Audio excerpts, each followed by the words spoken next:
It's a blessing. Alhamdulillah. So we ask Allah subhanahu wa ta'ala to give tawfiq and to accept. So we left off talking a lot last time about the signs of such a shaykh. And we had those 8 signs. Now he's going to get into all of this. He says, all of this about the signs of the true shaykh we take from the line that says, follow the path of the nasikeen al-ulama, the worshipping scholars, the worshipping scholars. And then he says that these scholars are the ones who know the teachings of the Sharia, which are the foundations of the soundness of one's religion relating to beliefs and deeds. Okay, this cannot be overemphasized. This is the foundation of one's religion as relates to beliefs and deeds. Meaning, this is where everything comes from. The Sharia we take from the Quran, we take from the Sunnah of the Prophet sallallahu alaihi wasallam, and these people of knowledge who came generation after generation after generation have preserved the teachings of that Sharia such that we can know what it is that we are supposed to believe, and we're able to know what it is that we're supposed to do according to those textual sources. Because otherwise, it's not really a religion, right? Like, ad-deen shay yadinu bihi al-insan. That the deen is something that the person takes upon themselves to practice, to do. Of course, this doesn't mean part of our beliefs is that we don't say that someone's not a Muslim by a sin that they commit. It's a foundational belief agreed upon by Ahl Sunnah, that no one becomes a non-Muslim by committing a sin. They become a corrupt person, they become someone who made a major sin, whatever, they might be eligible for some sort of punishment, whatever it might be, it's not the point. But the point, they don't become a non-Muslim. And there is a big consequence to this historically and up to today, which is when you take people out of Islam because of a sin that they commit, then the political consequence of that is often that their blood becomes halal, their property becomes halal, their families become halal. So we've seen this all throughout history, people who do this. They take this extreme position. Up to today, we see this, right, with ISIS. They take this extreme position. These people who don't come on our side, then they're actually not Muslims, and we can fight them and we can kill them, and we can take their women as slaves, and like all kinds of crazy stuff. And so the foundational beliefs tell us this, that no one becomes a non-Muslim by a sin they commit. But, we learn what it is that we're supposed to do, what it is that we're supposed to believe, what it is that we're supposed to do, and how it is that we're supposed to see the world, how it is that we're supposed to look at the hereafter, to look at our own personal accountability, so on and so forth. All of that we learn from our deen. Then he says, what is meant by the nasikeen al-ulama are the pious predecessors, as-salaf as-salih, and those who follow them with excellence.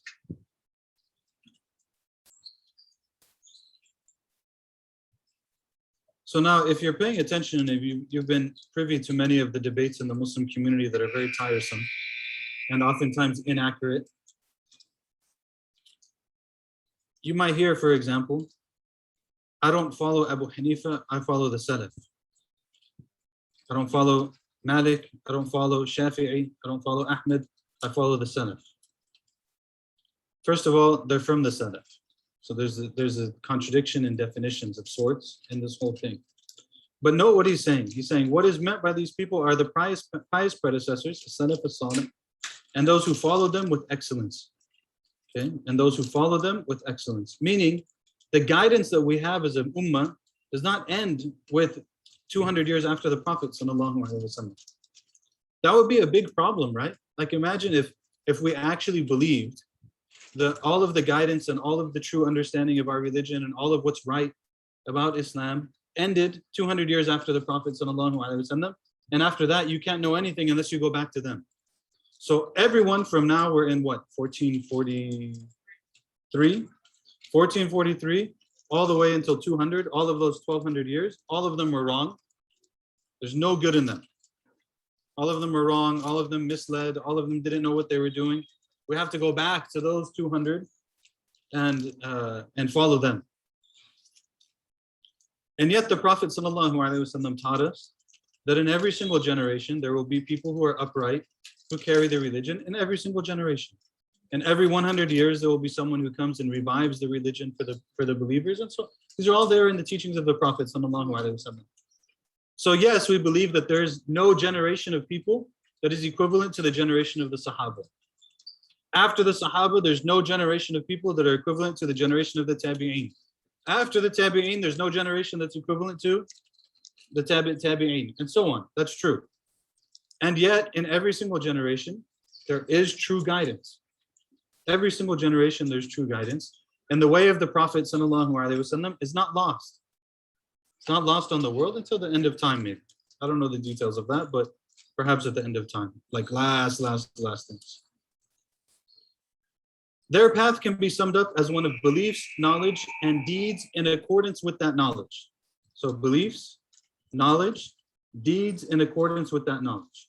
This should sound very familiar to something we repeat over and over and over and over and over and over and over and over and over and over and over again at the majlis.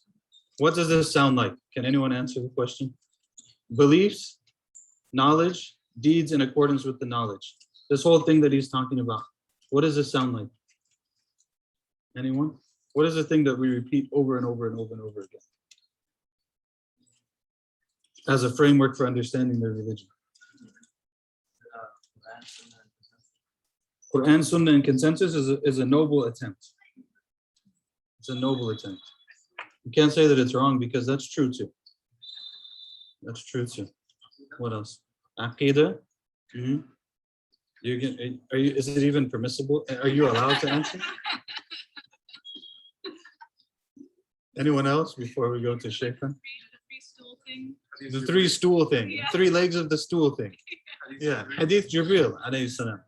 Hadith Jibril. You're going to see it in more clarity right now. Hadith Jibril. With the words that are used here, it's a little bit hard to decipher. There's no blame upon you. But as you'll see right now from what he's going to say, it becomes more clear. Those who came after as-Salaf as-Salih from the great Imams of the religion, who we are required to follow, are comprised of 3 categories.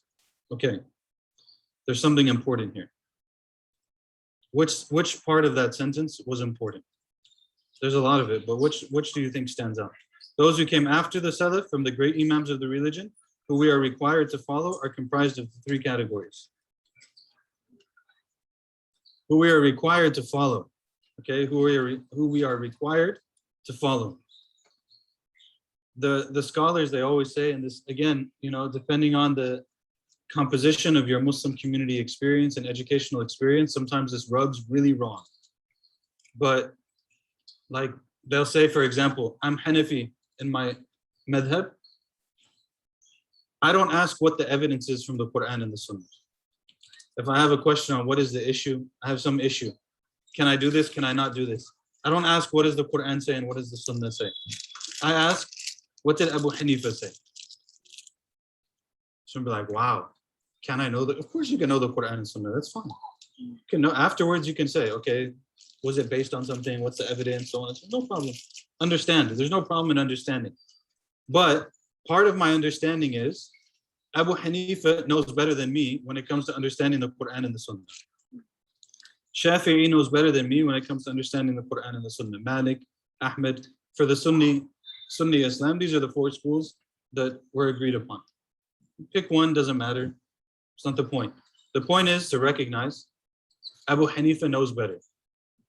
Even we might do a translation, I'm thinking about it, by Imam al-Subki, can't remember which one, on the statement of Imam al-Shafi'i, إِذَا صَحَّ الْحَدِيثُ فَهُوَ مَذْهَبِي. If the hadith is sound, then it's my madhab. Right? Everyone knows this statement. You hear it all the time. One teacher I was listening to recently, he's like, you go to the gas station, the guy knows this statement. إِذَا صَحَّ الْحَدِيثُ فَهُوَ مَذْهَبِي. If the hadith is sound, it's my madhab. They know, everyone knows it. Everyone's ready. And they use it to say, I don't have to follow what Abu Hanifa said, I follow what the hadith says. I don't have to follow what Malik said, I follow what the hadith says. Who told you understood the hadith properly? I mean, really, like, who told you that? Who told you that you understood the hadith properly? Who told you that that hadith is the whole situation? It's not the whole situation. Now, people hear this and they're like, well, does it mean we get rid of critical thinking? And no. It just means that we want actual critical thinking, not pseudo-critical thinking. Pseudo-critical thinking is to not really know a whole lot about a field and think you should have an opinion. The most common one that this happens in now, in the modern American situation, which one is it? And this is not about vaccines. Wallahi, I'm not getting anything about vaccines right now. But the most common place where this happens is in medicine. Everyone has their own opinion in medicine on every single issue. And they go to the doctor and they're like, I asked, it's the same thing. Like sometimes I talk to doctors and I'm like, subhanAllah, it's like we're living in parallel universes. Which Imam Shafi'i actually said this. He said, al-ilmu ilman, ilm al-adyan wa ilm al-abdan. Imam Shafi'i, he said, there's two knowledges. That's it. There's knowledge of religion and there's the knowledge of bodies. Medicine. He was actually very knowledgeable in medicine, Imam Shafi'i. And when they said when he went to Cairo, the top physician of Cairo tried to recruit him to become a physician. Because he's like, he noticed his brilliance and everything. He's like, you should come study medicine. He's like, it's okay. I have my field, you know? But everyone thinks they know. You know, everyone thinks they know. And it's okay. Like, it's okay to try to understand. It's okay to get an understanding of how does this work? What are the processes? You have to make some sort of justified decision in the end. But people are specialists for a reason. Right? If we want to open another can of worms, chaplains are chaplains for a reason. Since Chaplain Sundus is here, we've had this conversation before. Chaplains are chaplains for a reason. Not like any imam who graduated from a program is a chaplain. They're not a chaplain. They're barely an imam. They're someone who studied Sharia. They're someone who studied tafsir or studied. Even an imam takes certain skill sets that maybe the person didn't acquire in their studies, right? So the point is that there's areas of specialization. The religion is not different than that. People who spent their lives trying to understand. And if there's simple things that should make us think, give pause to this. Like Imam Abu Hanifa, he was born in 80 after Hijrah, he died in 150, and he was in the center of the Muslim lands. Okay? Are you gonna find the evidence for his opinion in a book that was written 100 years after him? Does it mean that he didn't know it? Does it mean he didn't? No, of course not. But there's something going on there. Like when we really study the biographies of these people, you realize why there's deference given to their positions. And their schools are not them. It's really important to understand. The Hanafi school is not Abu Hanifa. The Hanafi school is thousands and thousands of scholars over many generations looking at the positions of Abu Hanifa and analyzing them. And actually, for most issues that we deal with in everyday life, they're not like, how do you pray and how do you not pray? Like, how do you deal with contracts? What kind of business interactions are acceptable? What aren't? So on and so forth. There's a lot of other things. Many of those positions actually aren't the positions of the imams. They're the positions of the people that came afterwards who followed their methodology. Anyways, this is its own issue. It could take days and days and days. But I have to say something because I feel like the way that we've been taught our religion is very like, what does the Quran say? What does the Sunnah say? And we don't even speak Arabic. Like, I want you to tell me what the Quran and Sunnah says. I don't speak Arabic. I haven't studied, even if I speak Arabic, I don't know anything about Nahw. I don't know anything about Hadith criticism. I don't even know that Hadith criticism is mostly an issue that applies to the Shafi'i and Hanbali methodologies and not as much to the Hanafi and Maliki methodologies. It's a whole issue. Like, it's a huge issue. Okay. So the point is, there's imams we are required to follow. Meaning we don't make this religion up for ourselves. I don't get to just make it up. There's areas I can have some level of creativity in. There's areas I can have some level of innovation in. Like I know, for example, that it's good to help people who are in need. Exercise creativity there. How can I help these people? I know that I should help. Homelessness is not good. Figure out how to deal with homelessness. I know that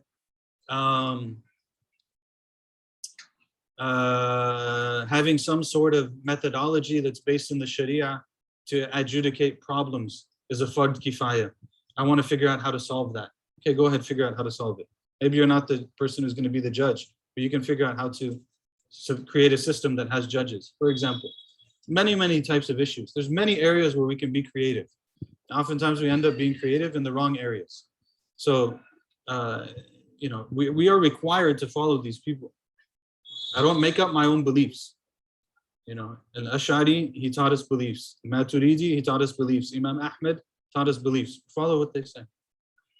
And, we have to have some level of like good opinion of the people who came before us. Again, this is not call for blindness. It's called to understand what is there and how to interact with it. And there may be issues where someone of sound scholarship says, for example, like even it's like, let me give you try to say something more, give you an example that's not specific, but it's, historically speaking, up until, 100 years ago, anyone who gave an opinion in the Sharia gave an opinion according to their madhab. I can think of one exception to this rule. I'm talking after the madhabs become established. You're talking like maybe 200, 300 years after the Hijrah, up until 100 years ago, everyone gave position on their madhab. So-and-so is Hanafi, gives his position in the Hanafi school. So-and-so is Maliki, gives his position or her position on the Maliki school. It's fine, okay? That doesn't mean that there's no flexibility in this. There is flexibility in it, but it's within certain parameters. So someone, for example, today could be Hanafi, and they're aware of the school, and they know the position in the school. And when it comes to their fatwa, they give an exception. And they do it according to certain conditions that are there in their school, and every school has their conditions. But it's not a free-for-all. It's not just like, I feel like this, so I'm going to go this way, and then I feel like this, so I'm going to go that way. The wind is blowing this way, and the wind is blowing that way, and this is easier, and it just becomes like, and you know what happens? Then all of a sudden you have people who sit on chairs and tell you that it's acceptable. Now I'm going to open. Now I'm getting like a little bit too excited. Then you're going to have people who sit on chairs and tell you it's perfectly reasonable to have a secret marriage. You don't have to tell anyone. You have your family, you have your children, whatever, and you can just get married, guy, brother, fulan on the side. You can just go ahead and get married because you just need 2 witnesses and you don't need the wali, and you give her the mahr and khalas, you can get married. Is this a legitimate fatwa that could ever come on one of the madhabs? No, because it's complete nonsense. It's complete nonsense. So the whole thing just becomes actually under the guise, and it needs consideration, because for a long time I resisted this. I really resisted this for a long time. Because what do they always say? They said, if you don't follow a madhab, what do you end up following? You follow your desires. I'm like, no, you don't. You're just either following this madhab, or you're following that madhab, or you're following that madhab. It doesn't necessarily mean you're following your desires. I always felt this way. And then you look at it and you're like, even a person's religiosity can be following their desires. And this is what's important about the spiritual path, ihsan, is that you can be doing something that is outwardly religious and it's nafs. It's outwardly good and it's pure nafs. Okay? So you find people who are like really strict on everything except for what kind of meat they eat and whether or not a marriage is legitimate. You're like, well, that's an interesting phenomenon. Like everything is strict except for these 2 issues. What kind of marriages are legitimate and what kind of meat you can eat. These are the only 2 issues that are loose. Every other issue is difficult. There's a problem in this. May Allah guide us. Anyways, we're required to follow these people. Are comprised of 3 categories. Number 1, Allahumma salli ala Sayyidina Muhammad. It's going to be Maghrib time.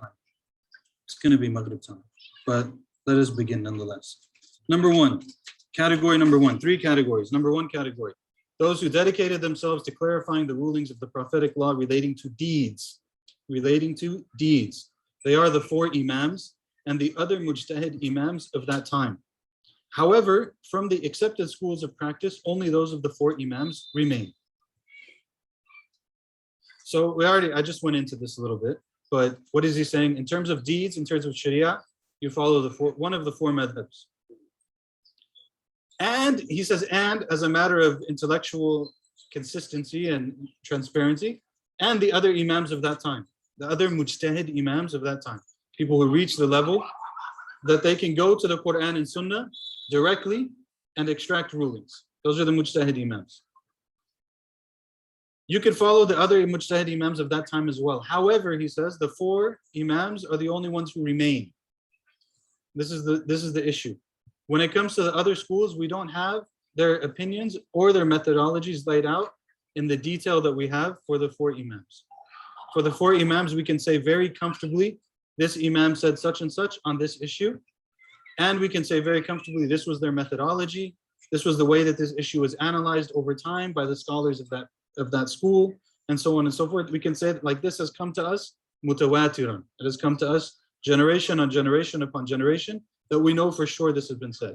Usually when we have the position of another mujtahid imam from that time, we don't have this. So it might be, for example, you hear that Imam al-Awza'i, his opinion on issue X was Y. And it's written in a book of tafsir. So there's a book of tafsir, maybe from like 300 after Hijrah. It mentions that Awza'i, he had this opinion. And then we have that book today. So we have this transmission that he said that. What we don't have is, why did he say that? Did he change his opinion? Did he die on that opinion or not? You know, we don't have any of that. And we don't have any, like, the way that reached us is not with the same reliability that the other schools themselves reached us. Do you understand what I'm saying? Is that making sense so far? Okay. So the four imams are different in that regard.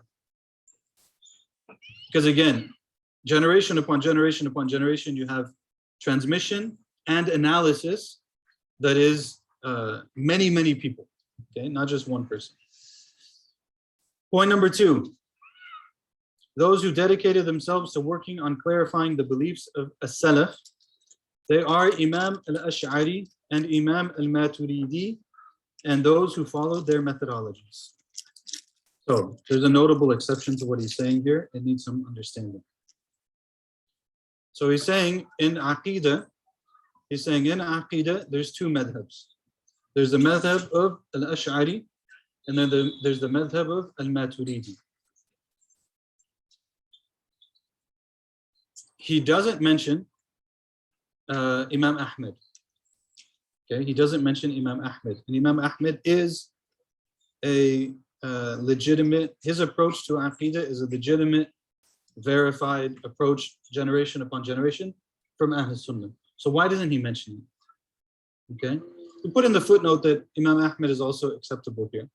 But why he probably didn't mention him is that what happened? Okay, so what happened in brief? What happened in brief is the Muslims are with the Prophet sallallahu alaihi wasallam. They're in Arabia, right?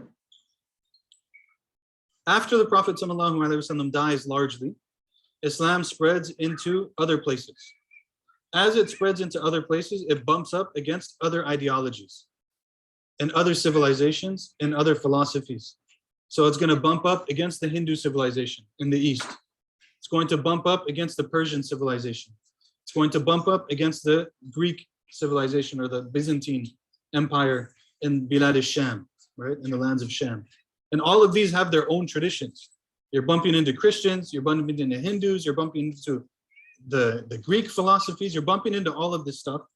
You're not bumping into like very simple Arabs who like, they have these things too, but not in the same way. When you bump into all of these things, now you have to be able to answer the questions that are important. And you have new converts, by the way, also, right? Don't forget, you have a bunch of new converts, not like one or two. You have Muslims go into places and entire lands become Muslim over a course of time. So how do you teach all of these people proper belief when they have all of these other things that they're coming from? Like they grew up watching Netflix and Amazon Prime and reading all kinds of fiction books that have their own theology and going to the grocery store and seeing advertisements and looking at things, and they have their own religion. So how do you teach them about your religion? Like really, actually, they have their own religion.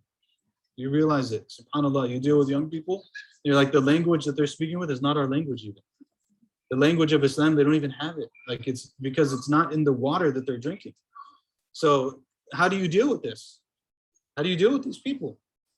How do you have to, first of all, be able to say why you believe what you believe. And second of all, you have to be able to say why you don't believe what they believe. And this is essentially the enterprise of kalam. The enterprise of point number 2 here is this. How do you deal with that? So Imam Abu Hassan al-Ash'ari, he formulated a methodology and a school. He led a school in order to do that. Did he make it up? No. Same thing with the 4 Imams, by the way. Did they make it up? No, they didn't make it up. They inherited what came before them, and they formulated it in a way that was really amazing, and so it was carried after them. It's not because like they made it up or something. So he came up with this method and he codified it and he responded to these things and so on. At the same exact time, okay, at the same exact time, Imam Abu Mansur al-Maturidi, in a very distant place, he's Ma Wara al-Nahr, they call Ma Wara al-Nahr, like the lands that end with stand, basically. He's over there, major Muslim lands. And Abu Hassan al-Ash'ari is, I don't even know where actually, probably in Baghdad or somewhere, probably in Iraq area. Someone knows, just say it. Anyways, but they're in distant places. It's not like they're sitting together and having the conversation over tea or something. And they came up with methodologies that are almost identical. Like they say that the two schools differ on maybe like 6, depends on who you ask, 6 points, 13 points, that are minor points, they're not major points. So these two schools come up. That shows you something, right? Like when they come to very similar conclusions in very disparate places, it means there's some sort of soundness to the way they were approaching this based on the sources that they were working with. So these two schools come up. So they're both sound. Generally speaking, the Shafi'is and the Malikis follow the Ash'ari school in Aqidah, and the Hanafis follow the Maturidi school in Aqidah, generally speaking. But he doesn't mention the Hanbalis. He doesn't mention Imam Ahmad. Why? Not because it's not a legitimate approach. He doesn't mention, I believe, Ustad Fuad agreed when we talked about it, he doesn't mention the madhab of Imam Ahmad in Aqidah because the madhab of Imam Ahmad in Aqidah was to not do this. So it's not a school in the same way. Like it's a set of beliefs, but it's not a methodology for why you believe in them or how you respond to other people. You understand what I'm saying? So it's, we believe this, we don't ask questions. This is what we believe. This is what the Prophet said, this is what the Quran says. We don't ask questions, this is it. We don't think about it, we don't ask questions, we don't argue it, we don't debate it. This is the belief of Ahl Sunnah, khalas. Believe it or don't believe it. That's generally the approach of Imam Ahmad. Is it sound? It's definitely sound. But it's not a madhab in Aqidah or theology the way that the other ones are a madhab. You understand? You see what the difference is? Because this is a very important thing. Someone will look at this and be like, see, this is just like, you know, the Hanbalis, they're not part of it. No, they're part of it. But they're not the same in the sense that they're not going to like develop this whole philosophy and methodology for how to deal with these issues. They're just going to tell you what to believe. And generally speaking, throughout the history, that was the approach of Hanbali scholars in Aqidah.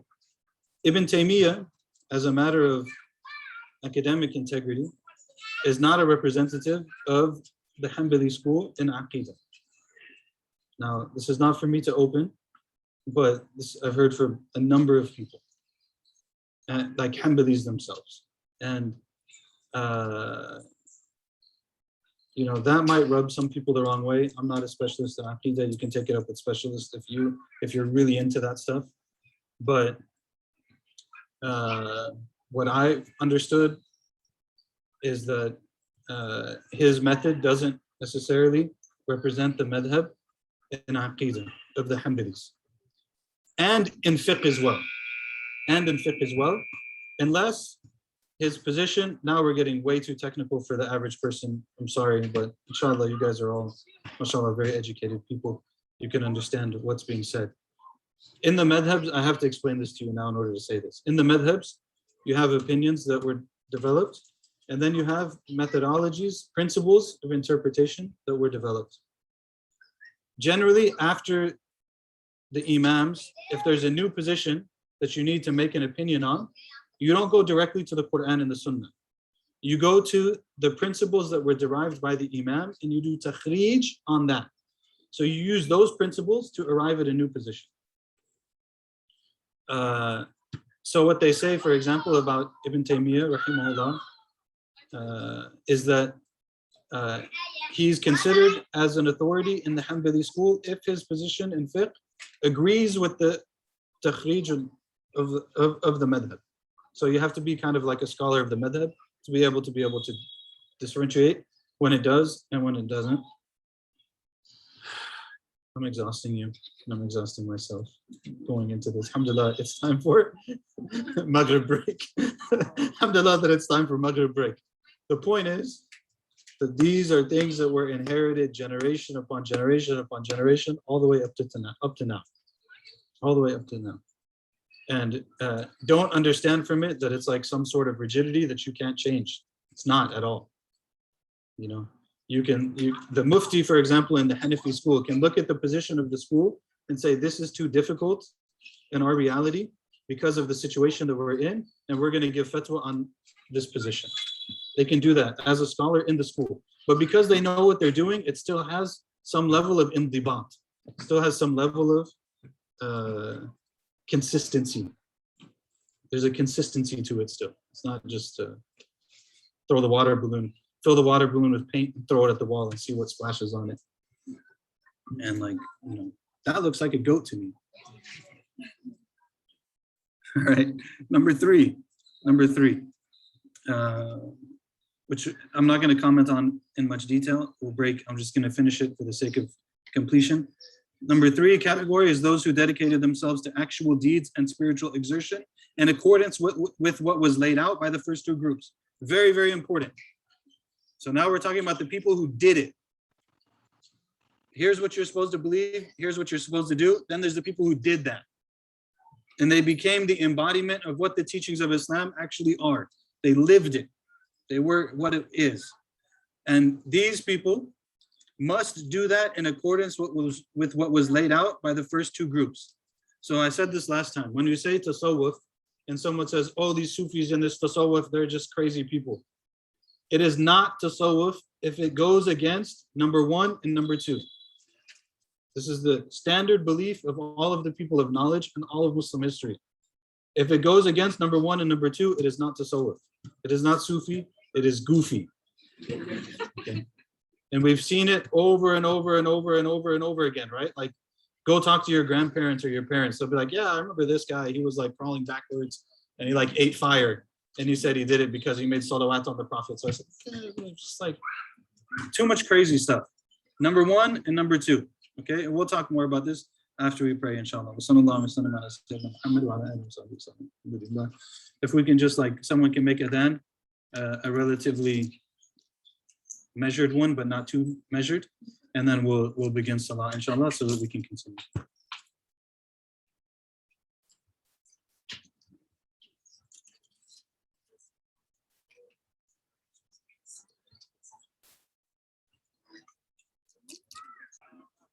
The 4 Imams are Imams of, like, therefore, their madhabs are madhabs of fiqh.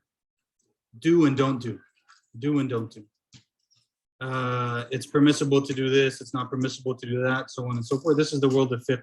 The 4 Imams are, when we refer to them, we're referring to their madhabs in fiqh. Although by the time that they were in and so on, they were also Imams in other things. This is what makes the 4 Imams so special. Later on, usually you don't find that same level of expertise in every field. So you can legitimately say for all of the 4 Imams that they were all also Imams in Hadith. And they were all also Imams in Aqidah. You can probably legitimately say that. Shafi'i might not be as well known for that, but you can. But when we talk about the 4 Imams, we're talking about their fiqh.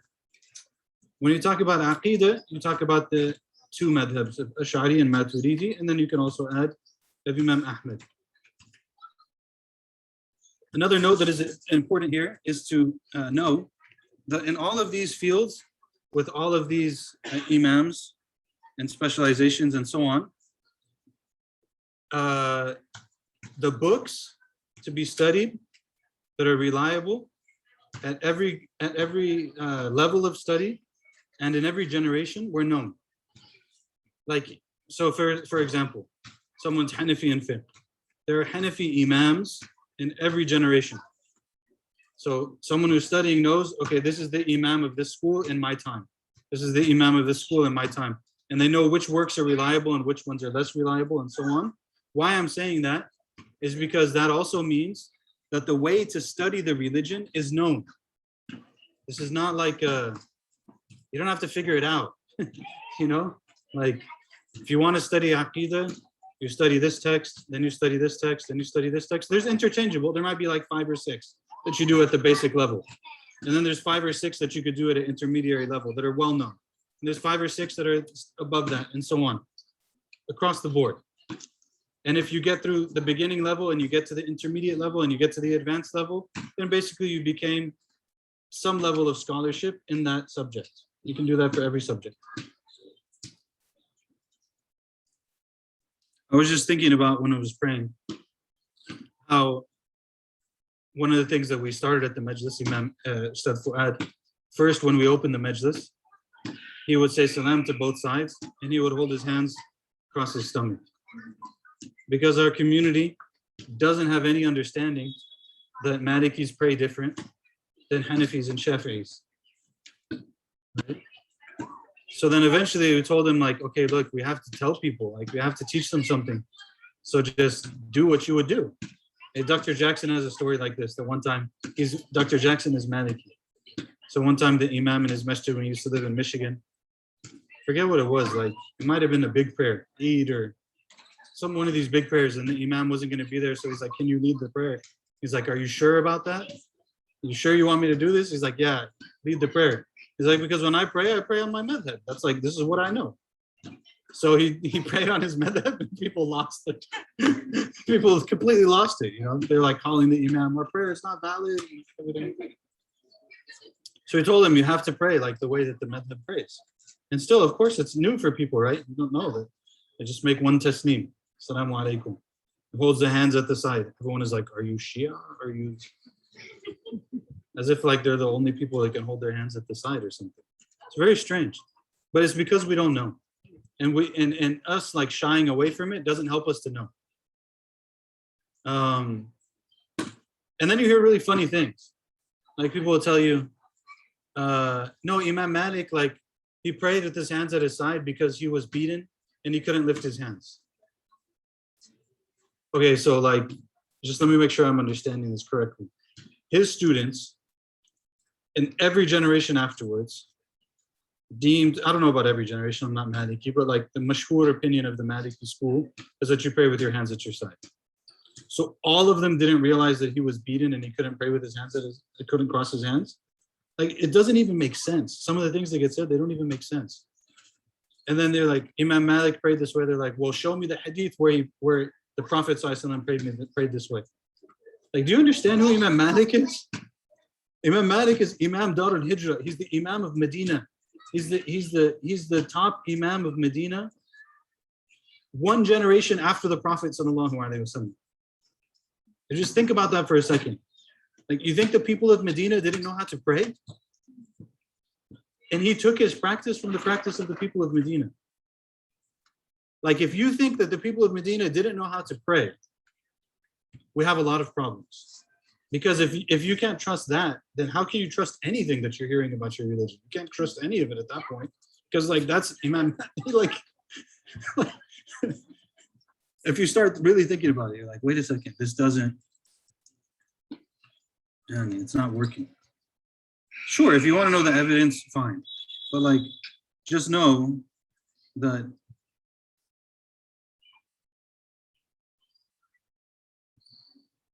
his statement is a stronger evidence than the evidence for you and for me. Okay. Abu Hanifa's position is a stronger evidence for me than the hadith. Don't misunderstand it and call me a kafir. Okay. For me, Abu Hanifa's position is stronger than the hadith. Because now in Abu Hanifa's position, I know how he understood that hadith in the body of the Quran and the other hadith and the practice of the Salaf and the opinions of the Sahaba and everyone else. Okay. So we're on number 3. Bismillah. Those who dedicated themselves to actual deeds and spiritual exertion in accordance with what was laid out by the first 2 groups, they are Imam Ibn Qasim al-Junayd and those who followed his way. Now, we said before that al-Junayd, he said that this path of ours is bound by the Quran and the Sunnah. It's bound by the Quran and the Sunnah. There is no Islamic spirituality without Quran and Sunnah. There is no Islamic spirituality without the Sharia. You could be the most popular person in the face of the earth. You can give the most motivating speeches. You can change people's lives. You can touch millions of people in positive ways. You are not exempt from the Sharia. And anything that you say about spirituality is bound by the Sharia. We This is نَتَعَبُّدُ اللَّهُ بِهَا. نَتَعَبُّدُ اللَّهَ بِهَا. This is what we worship Allah by. We don't worship Allah by one person and one person and one person and one person. The Prophet ﷺ did not guarantee the preservation of this ummah by one person, but he guaranteed the preservation of the ummah by the ummah. That when the ummah agrees on something, then this is when it's a matter of preservation, a matter of sanctity. But people will always make mistakes. We ask Allah subhanahu wa ta'ala to protect us and all of the people that we look up to. Ameen. Inshallah, the mistakes are small ones that are easily corrected. And the small ones are big ones for people who know better. This is all, it's all there.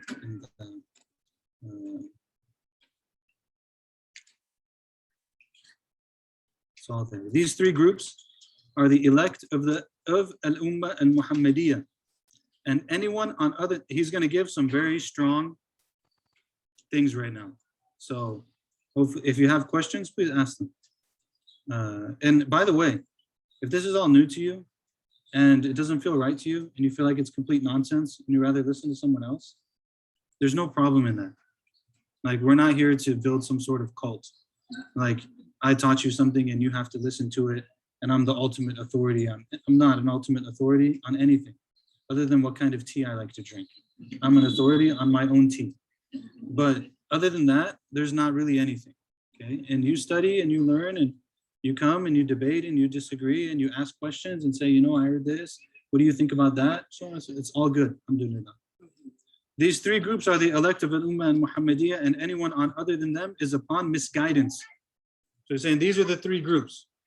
Anyone who's on other than these three groups is on misguidance. Although some of them may still be considered to be upon Islam, which is a very important distinction he's making. Very important distinction. Someone can be on misguidance and still be a Muslim.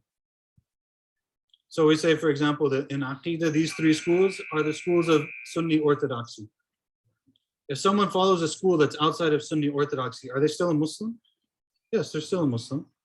As long as there's big issues and there's small issues. Or I should say there's big issues and there's not as big issues. And we can accept difference in some of them. And the person can still be a Muslim.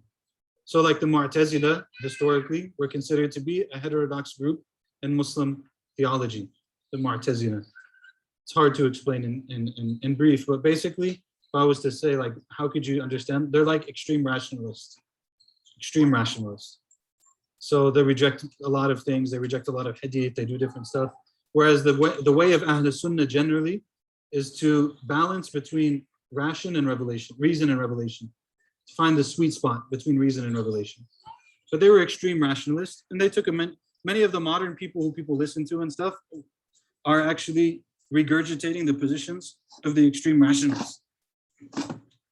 They don't know it, but they are. I'm trying to block the light from behind me for the people who are online, in case you're wondering what I'm doing. But is the person still a Muslim? They're still a Muslim. They're not a Muslim anymore.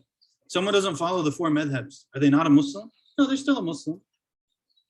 Are they doing something that's like sound? Inshallah, but maybe not. But are they still a Muslim? Yes. Will they still be rewarded? Allahu alam, depends on a lot of details. But inshallah they will be. We think well of Allah subhanahu wa ta'ala. But if we really want to get it right, this is what it was. Okay. The one who is saved is the one whose beliefs are in accordance with what was clarified by Ahl Sunnah, and whose deeds are according to what was laid out by the four acceptable schools in deeds. I moved over this became closer. So the one who is saved is the one whose belief is in accordance with Ahl Sunnah in its beliefs, and their deeds are in accordance with Ahl Sunnah in their deeds. Okay? So what does it mean? What we already covered. It's clear? This is the one who's saved. In addition, complete blessing and salvation is in following the way of Al-Junayd. Ali, can you bring this thing and move it here? Just be careful when you grab it if it's hot. Just the smoke. You just put it like here or something. That's good. Good. Thank you. In addition, complete blessing and salvation is in following the way of al-Junayd and his followers after rectifying one's religion in accordance with the first two groups previously mentioned. This is really important. You find people who are really interested in Islamic spirituality, they want to find a sheikh, they want to find a teacher, so on and so forth, and they don't want to put in the basic effort to learn basic beliefs and basic fiqh. If you learn basic beliefs and basic fiqh, it's a great protection against false teachers. It's very important. And what is he saying? If you want to take it to the next level, after you've rectified the first two, you follow the way of Junayd. After you rectified the first two, you follow the way of Junayd. Now, is this something that takes like a lifetime? No, it's not. The class that Ustad Fuad is teaching is going to cover the basics in belief and the basics in fiqh. Inshallah, we'll do a Hanafi one too. I haven't decided when, but we'll do a Hanafi one too, inshallah. And it'll take 8, 10 sessions, maybe 15 sessions, and then it'll be done. It's not like the work of a lifetime. From those who took the way of al-Junayd. So now we already know the ones who took the way of Ahl Sunnah in beliefs. We know the ones who took the way of Ahl Sunnah in deeds. Who are the ones who took the way of al-Junayd? Who are the ones who took the way of al-Junayd? So he says it here. From those who took the way of al-Junayd are Imam Ahmad ibn al-Rifa'i and his followers, Imam Abdul Qadir al-Jilani and his followers, Sayyid Ahmad al-Badawi and his followers, Sayyid Ibrahim al-Dusuqi and his followers, Sayyid Ali ibn Hassan al-Shadhuli and his followers, Sayyid Muhammad al-Khalwati and his followers, and Sayyid Abdullah al-Naqshbandi and his followers. They are the masters of al-Ummah al-Muhammadiyah. May God be pleased with them and us by them. Ameen. To be honest, I can't really give you off the top biographies of all of these people, but all of these people are generally their ways are almost like madhabs in the world of spirituality. Put it that way. Sometimes people claim them and they don't claim them with truth. Sometimes people claim them and they're true. Allahu alam. Point is, these are big people. Al-Rifa'i, al-Jilani, al-Badawi, al-Dusuqi, al-Shadhuli, al-Naqshbandi, al-Khalwati. All of them are big people. Is this an exhaustive list? It is not meant to be an exhaustive list. Okay. There are others.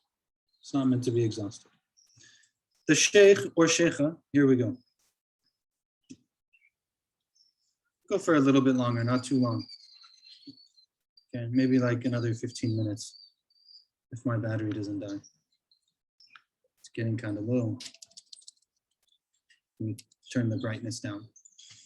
All right. The Shaykh or Shaykha who guides to God must have, number one, taken the path to God from a true Shaykh, from the Shaykhs of the path.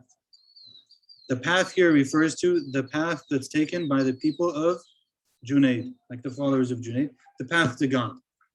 So they took a path to God, they tried to rectify themselves, and they attained to some level of proximity to God.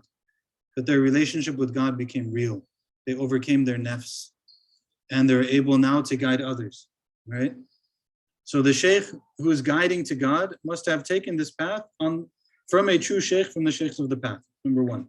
Number two, he must have exhausted himself and struggled against himself until his soul was purified and the base desires, diseases and desires of his human condition were removed. Okay, so number one, they have to have a sound teacher. Number two, they have to have done the work. They have to have done the work. And you'll find lapses at both of these. Maybe the person sought a spiritual guide, but that spiritual guide wasn't sound. And they could only get from them what they had. Maybe the person has 20%. You're only going to get 20%. They have 50%, you can only get 50%, whatever. The second possibility is that they have a sound teacher, but they didn't do the work. They're just on cruise control. So I have a great teacher, mashallah. My teacher is a righteous person. And I love this person. And that's a beautiful and a good thing. But it's not going to take you very far. Because you have to fight your own nafs. They don't fight it for you. Right? They give you guidance, they give you support, however they can, so on and so forth.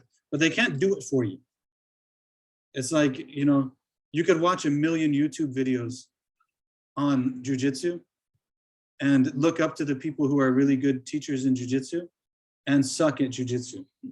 And you get in a fight and you get destroyed because you never did it. You didn't actually do it. Like, it's not, there's the amount of hours that have to be put into the actual struggle, the actual work, right? There's a reason why after medical school, you have residency. So you have to do the work. You do the work, and the more complicated the issue is, the more work you have to put in before you're deemed to be qualified. Okay? And this is the most complicated issue. This is why most of the people who take the path on true teachers, they don't necessarily ever reach a place where they can teach others.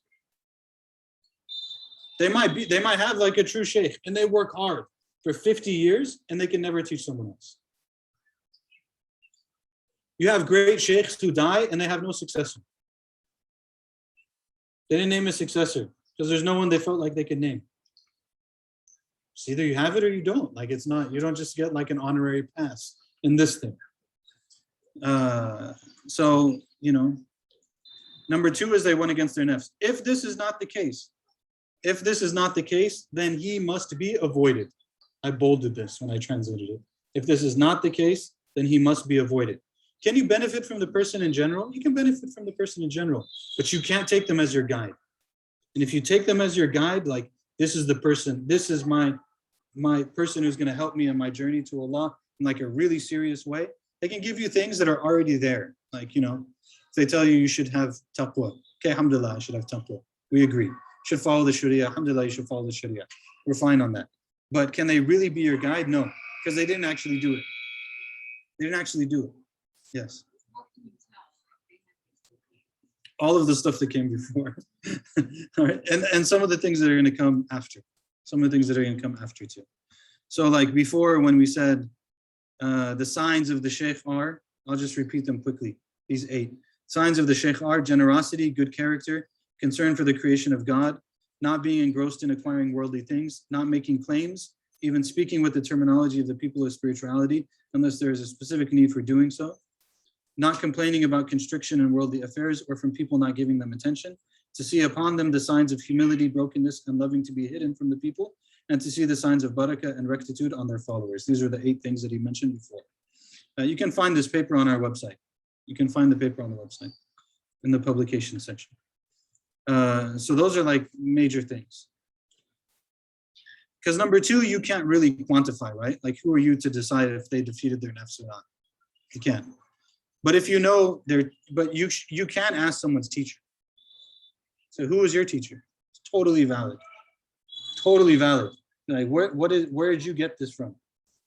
And then you can look up that person and find out about that person and so on. And see, you know, what was their relationship. Okay. Allahumma salli ala Sayyidina Muhammad. There are many people, this continues the Imam, there are many people who followed one of the 4 Imams, but their beliefs strayed from the beliefs of the Imams and the other Imams of Aqidah. And so they did not believe according to the way of Ahl Sunnah. There are many deviant sects of this type, such as al-Qadariyah. There's al-Qadariyah, there's al-Jabriyah, there's the Mu'tazila, there's all kinds of sects that existed in Muslim history. It's not the place or the time, maybe Ustad Fuad will do it sometime. But basically, like, there's a sect that believed you have absolute free will. God doesn't control it. You have absolute free will. There's a sect that believed you have absolutely no free will. You're completely determined by God at all time. So if like someone walks up to you and punches you in the face, it was because God made them do it. This was one of the positions. And then you have Ahl Sunnah went between, and other groups also. And then there are those, this is now another group, another category. And then there are those who claim that they have taken the path, no, sorry, I missed a paragraph. And there are also those who did not accept to follow the 4 Imams in deeds or Ahl Sunnah in beliefs. And they are even more misguided than the first group. Okay, they're even more misguided than the first group. And now he's going to get off. There's not much left actually in this paper. It's a short translation. We'll probably finish it next time. But I love this paragraph. This paragraph is the paragraph that made me translate this paper. This paragraph is the paragraph that made me translate it because I was like, oh man, he went in right here. He said, and then there are those who claim that they have taken the path, listen carefully. And then there are those who claim that they have taken the path of the people of God, wearing their style of clothes and speaking in a way that deludes the people into believing that they are from them. The reality is that this type of person is useless. He fills his stomach with food with no regard for its permissibility, sleeps all through the night, and desires the material world like a predator stalks its prey. That line was like, this one and the one after it are, and desires the material world like a predator stalks its prey. The ego of such a person convinces him that he is a true sheikh. So it's not necessarily that they even realize that they're deluded, but they're deluded. So, you know, like they'll call you and they put their hand on you and they make dua for you and they do all this spiritual stuff and they have no business doing it. They have no business doing it, but they think they do. They have not, their ego deluded them into thinking that. The ego of such a person convinces him that he is a true sheikh. He has followers, oh, this line. He has followers that hunt the filth of this life for him under the false deity of his shaykhhood. He has followers that hunt the filth of this life for him under the false deity of his shaykhhood. I had to make up a word, shaykhhood. Shaykhhood. We're gonna have to read the paragraph again. It's too much. And my computer is gonna turn off. They make claims that they have something of real value. They are liars. They are the ones referred to by Sayyid ibn Farid in the following lines of poetry. They contented themselves with their fantasies and were tried by their base desires. They claimed to swim in the oceans of divine love, but they never even got wet. They are the ones who never left their starting place in their journey. They didn't even go anywhere and they still got tired. Indeed, they even went backwards, Imam al-Dardir. Indeed, they even went backwards because they followed what their base desires compelled them to. So Satan drove them to whatever he wanted from them. As the poet said, they strayed from my way out of jealousy when they chose blindness over guidance. I'm going to read this paragraph again and then we'll close. And then there are those who claim that they have taken the path of the people of God, wearing their style of clothes and speaking in a way that deludes the people into believing that they are from them. The reality is that this type of person is useless. He fills his stomach with food with no regard for its permissibility, sleeps all through the night, and desires the material world like a predator stalks its prey. The ego of such a person convinces him that he is a true sheikh. He has followers that hunt the filth of this life for him under the false deity of his shaykhhood. They make claims that they have something of real value. They are liars. They are the ones referred to by Sayyid ibn Farid in the following lines of poetry. They contented themselves with their fantasies and were tried by their base desires. They claimed to swim in the oceans of divine love, but they never even got wet. They are the ones who never left their starting place in their journey. They didn't even go anywhere, and they still got tired. Imam al-Dardir continues, indeed, they even went backwards because they followed what their base desires compelled them to. So Satan drove them to whatever he wanted from them. As the poet said, they strayed from my way out of jealousy when they chose blindness over guidance. And he continues, actually, there's another paragraph, another 2 paragraphs about the false teacher and what they're like. 3 paragraphs. And then he concludes. So we'll finish next time, inshallah.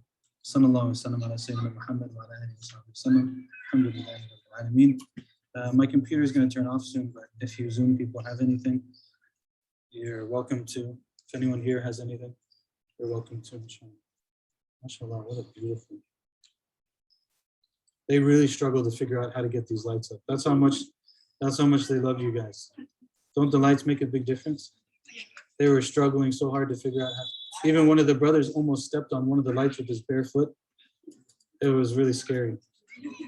But that's how much they love you guys, that they want you to have a good experience. May Allah reward them.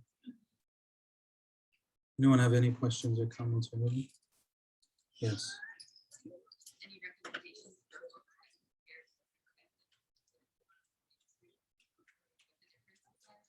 The fiqh madhabs? For the fiqh madhabs, you can look at the Four Imams. by Abu Zahra. It's translated by Aisha Bewley. It's just called the Four Imams. The Four Imams. Aisha Bewley. She translated it and did some sort of abridgment. She's Maliki, so she put Malik first. She did other things too. The original books of the Four Imams were written by Imam Abu Zahra, who's a modern scholar, who wrote an individual book in Arabic on each of them. The book's like 300 pages. And then the translation is about like this thick, but so she clearly had to abridge some things. Which is reasonable. She had to abridge some things, but it's a good book. It's a good starting point. There's also a series that it gives you more of their life. It goes into some of their methodology, but it gives you more of their life and their character and stuff. And also there's a series by Dr. Hisham al-Awadi called The Four Imams. You might find it online somewhere. I remember listening to before we went to Egypt. It was great. It's like really inspiring. We learn about these people. It's really, they were amazing people. SubhanAllah. So that's a good starting point. It's the best I know in English. Yes. Who is that? Is that Ibrahim?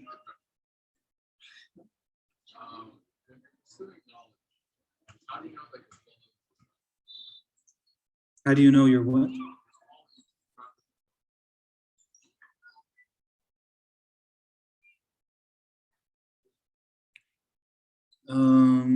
When you're seeking knowledge, how do you know if you're falling into the trap of your own ego?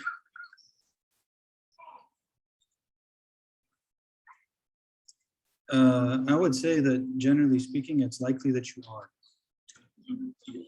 Yeah. Just sometimes it's more and sometimes it's less. Because actually studying has a lot of ego in it.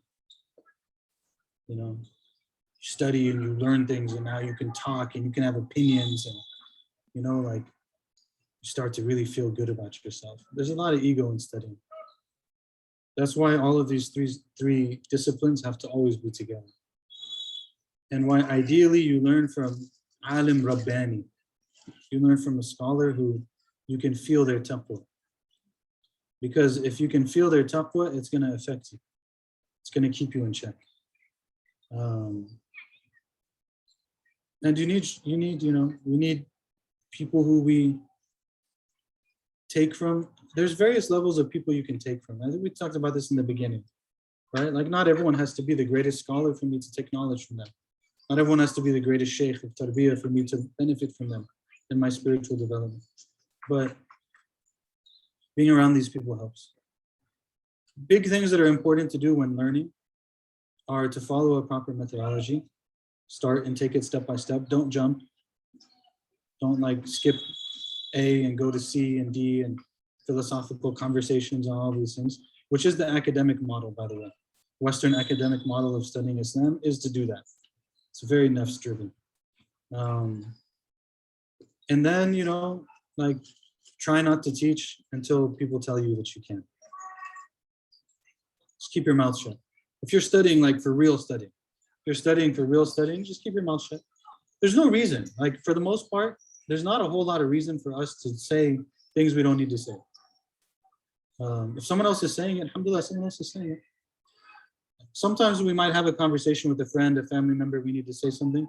We should try to stick to the things that we really know and not overdo our claim about them.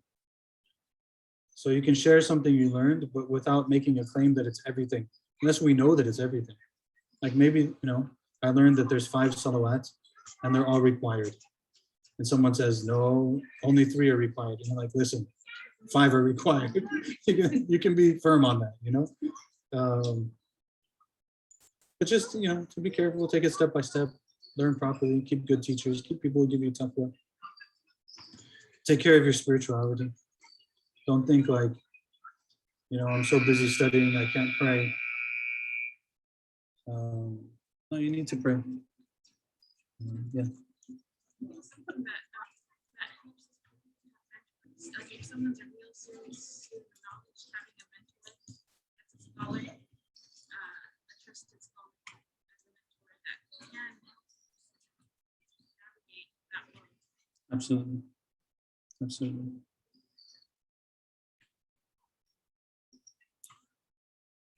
And we do our best, we make mistakes. It's life. Dunya is not perfect, people. We do our best, we make mistakes. We do our best, sometimes it doesn't go the way we want it to go. We do our best, we trust someone, we realize later we shouldn't have trusted them. We did our best. This is dunya. Sometimes we're wronged. There's no way we can prove it. It's dunya. Like the Prophet ﷺ specifically taught us this. In the books of law, specifically there's a difference between what's qada'an and what diyanatan. What you can actually prove in a court of law and what's between you and Allah. Someone can come. Say, for example, a guy divorces his wife with a statement that's not clear. It's kinaya. Statement that's not clear, whether or not it counts as a divorce is dependent upon his intention. So he says, I don't want to have anything to do with you anymore. Get out of here. Does that count as divorce or not? If he comes and he says, I didn't intend divorce, it doesn't count as divorce. Let's not get into like, oh, that doesn't, just stick. Don't get lost. But if he comes and he says, I did intend divorce, it counts as divorce. Is it possible for him to come and say, I didn't intend divorce, and he actually did intend divorce when he said? And so now you have like, but you have to rule according to one thing, but the reality with Allah is something else. The Prophet ﷺ said, two of you come to me, and one of you is more eloquent in making their position. So the one who I rule in their favor, and they've lied about it, and they take what I ruled to them in their favor, they've taken a coal from the coals of the hellfire. So even the Prophet ﷺ, someone could come to him and bear false testimony, and he has to go with what's in front of him, and that's it. It's false testimony. It's a piece of the hellfire. The dunya is incomplete, is my point. We might try to do everything right, and we might end up with a teacher who teaches us wrong. I mean, I can look back on my life and be like, man, I really shouldn't have listened to that person. There's parts in my life when I was studying, there's people I really shouldn't have listened to. I believe that they led me astray. And it took years to overcome like the consequences of that false mentorship. It's dunya, what are you going to do? Look for real mentors. That's all there is left. All that's left is this Allah, this is what I'm supposed to do. Okay, I'm going to keep trying. This applies to a lot of things. This applies to a lot of things. Allah help us. Allah protect us. There's nothing better than a real teacher. There's nothing worse than a false teacher. Worse than shaitan even in some ways. False teacher. Shaitan, you know he's shaitan. Tries to trick you and stuff, but you know he's shaitan.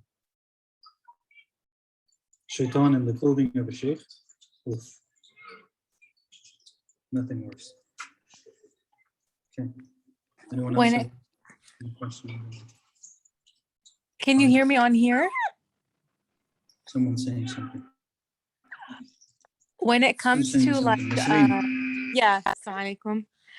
When it comes to like learning from like schools of thought, like the only thing that I've like came around is like a lot of people quote like certain scholars that I was taught like, oh, like don't go by this scholar. Like, for example, like Ibn Taymiyyah, some people quote that. And when I talk to different people, they would say, no, some people fabricated what he said. And some people went to the extreme saying that he's actually kafir. When it comes to going by quotes or something of him, what do you do in that point? Because a lot of people like in other schools and other places, that's like the main person that I noticed they quote. Yeah, good question. A little bit thorny. That's a good question.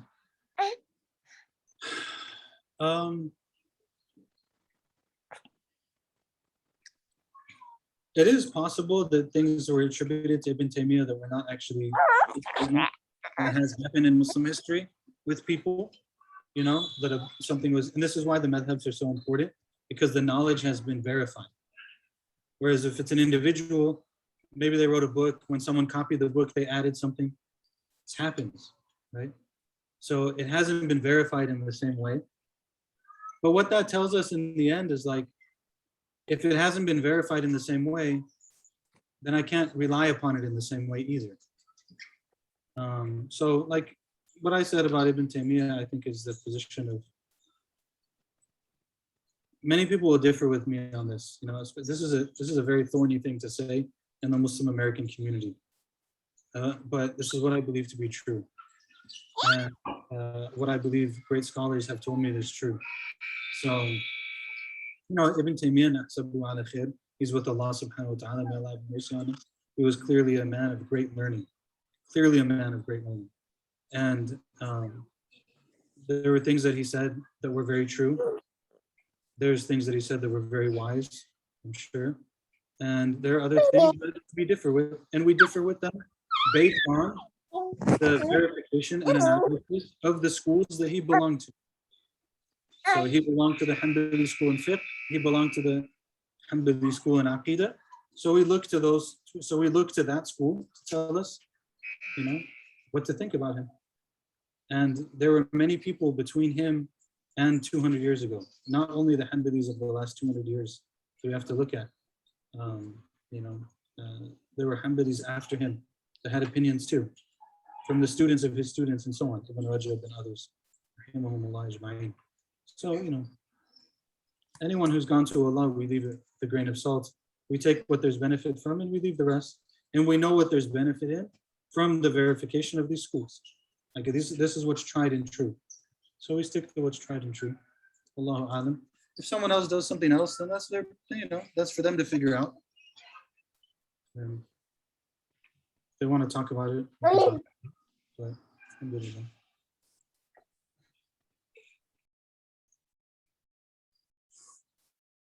Barakallahu feek. Fikum barakah. Ibn Taymiyyah had a lot of issues with some of the people we've studied by the way. Like Ibn Ata'illah, we studied his hikam, they had big issues, big debates and stuff. He was even in prison because of it. The reason why I was asking is because the aqidah is what I learned was differed.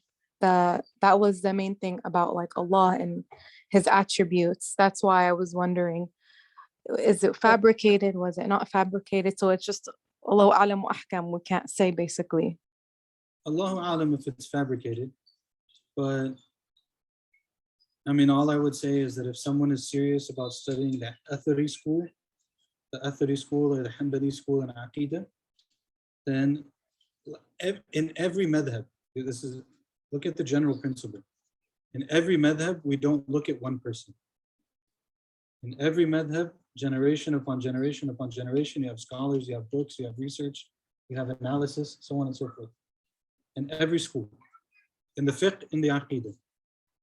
So if someone is serious about studying the Athari school, which is a very noble and honorable school in aqidah, all I would suggest is that they should look beyond Ibn Taymiyyah.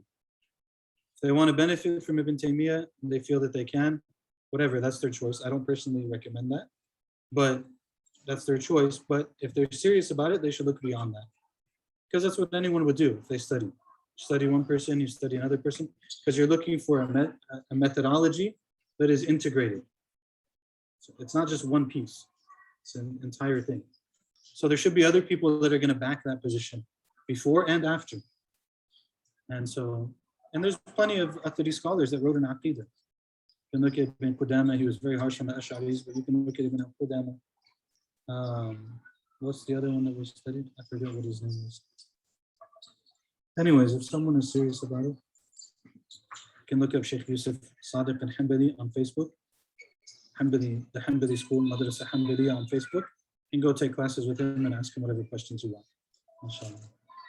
But the basis in the four schools of thought, isn't it? They have the same aqidah about God, like no matter what scholar, for him to be correct, for aqidah wise, isn't it all of them line on the same understanding?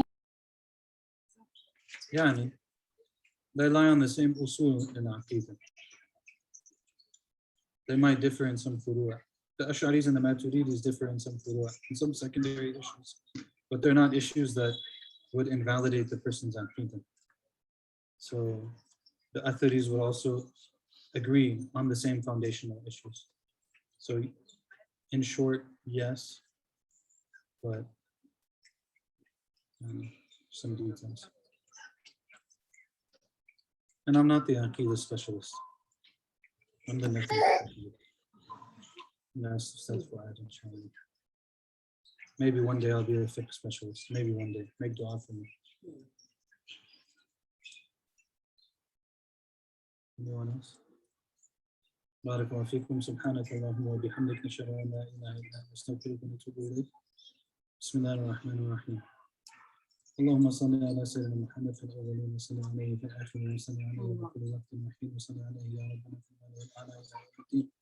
اللهم صل على سيدنا محمد بالقلوب ودوائها وعافية الأبدان وشفائها ونور الأبصار وضيائها وعلى آله وصحبه وسلم. اللهم صل على سيدنا محمد صلاة تنجينا بها من جميع الأهوال والآفات وتقضي لنا بها جميع الحاجات وتطهرنا بها من جميع السيئات وترفعنا بها عندك أعلى الدرجات وتبلغنا بها أحسن الخيرات أحسن غايات من جميع الخيرات في الحياة وبعد الممات. الصلاة والسلام عليك يا سيدي يا رسول الله. الصلاة والسلام عليك يا سيدي يا رسول الله. الصلاة والسلام عليك يا سيدي يا حبيبي يا قدوتي يا شفيعي يا قرة عيني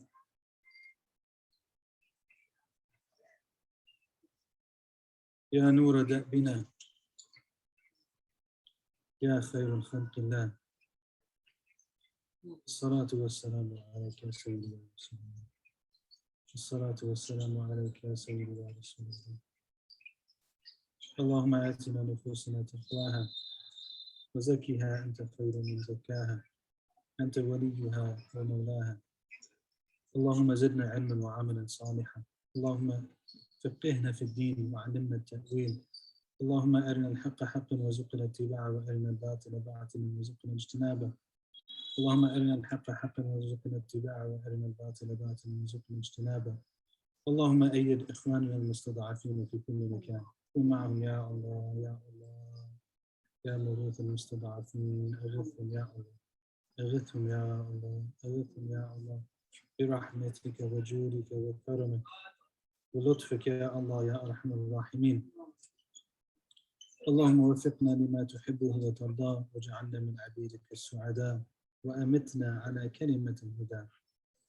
وفقنا يا الله وفقنا يا الله. افتح علينا يا فتاح يا عليم يا عالم السر منا لا تهتك الستر عنا وعافنا واعف عنا وكن لنا حيث كنا. اهدنا واهد بنا واجعلنا سببا لمن اهتدى. اللهم ثبت أقدامنا وانصرنا على القوم الكافرين. اللهم سدد خطواتنا وبارك لنا في طريقنا ودلنا على من يدلنا عليك. وخذ بأيدينا يا الله خذ بأيدينا يا الله خذ بأيدينا يا الله. يا رب اجعلنا متصلين بما جاء من قبلنا غير منقطعين ولا قاطعين. يا الله أوصلنا بمن وصل أوصلنا بمن وصل أوصلنا بمن وصل وأوصلنا إلى ما يوصلنا إليك. ووفقنا إلى كل خير وتجاوز عن سيئاتنا وتجاوز عن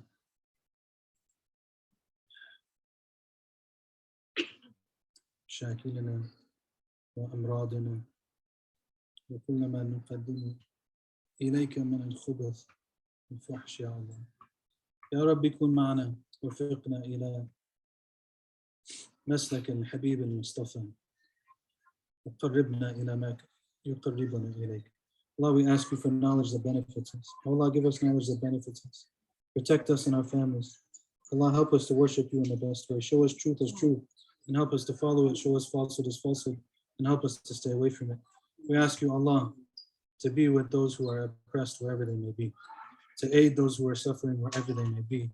We ask you, Allah, to be in the aid of those who are in the aid of those who are suffering, to be in the help of those who are in the help of those who are in need. We ask you, Allah, to guide us to those who have reached you and to guide us to those who will guide us to you. We ask you, Allah, to make us from those who are connected to that which has come before us, not those who are severed, nor those who sever. We ask you, Allah, to guide us in all of our affairs and to be with us in everything that we do and to protect us from all evil wherever it may be. We ask you, Allah, to forgive us of our shortcomings, to forgive us of our sins, to forgive us of our egregious actions. We ask you, Allah, to purify our hearts and to purify our souls. And you are the best of those who can purify them. And you are the owner of us. You are the owner of our souls. You are the master of our souls. You are the master of everything that we have, Ya Allah. So we ask you to purify us, to take us by our hands to you. Allah, take us by our hands to you. Take us by our hands to you. And guide us to your pleasure, and to your love, and to your mercy. And guide and make us closer to everything that makes us closer to you.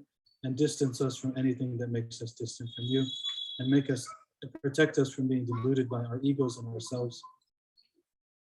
And being from those who seek to worship you but end up worshiping ourselves. Allahumma ameen. Wa sallallahu wa sallam ala sayyidina Muhammad wa ala alihi wa sahbihi wa sallam. Alhamdulillahi rabbil alameen wa akhir da'wana.